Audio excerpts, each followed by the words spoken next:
3-minute warning.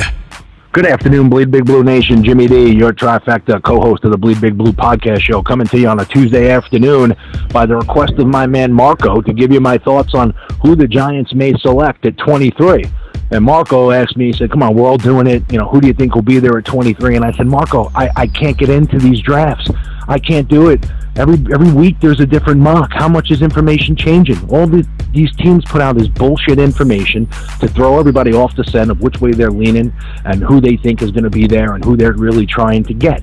So it's difficult when you're sitting at 23 to sit here and say, oh, this guy's definitely going to be available and this guy's definitely going to be available. We don't know until we're on the clock, right? Last year we thought that Floyd was the guy and the Giants are sitting there, and then all of a sudden the Bears trade up right in front of us and snatch him from us, and we end up taking Apple.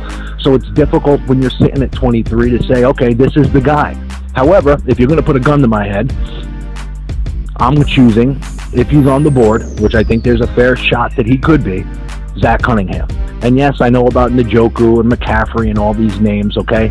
But it has been a long time since Carl Banks, ladies and gentlemen. And I think the Giants were looking last year to put an athlete like Floyd behind this defensive line because of what they can do against the run. You need a linebacker that can get sideline to sideline. And Zach Cunningham is that guy. I've heard the knock on him. He misses a tackle per game, and sometimes he's a little high on his tackles. Listen, the guy's a football player.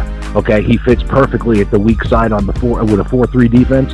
That's what we run, Giant fans. We have a need at weak side linebacker. Imagine if they were right last year and the guy that I'm high on going into his second season. Imagine a guy like B.J. Goodson taking a step up in the right direction and adding a Zach Cunningham. Linebacker may not be a weakness on this team anymore if they could address it with a guy like Zach Cunningham. So that's my target. That's my guy. I finally put it out there. That's the guy I want. Stop screaming at me looking for a pick. And I better get the Bleed Big Blue jet for the weekend or the chopper or something. Christ. Bleed Big Blue, Giant fans. Always.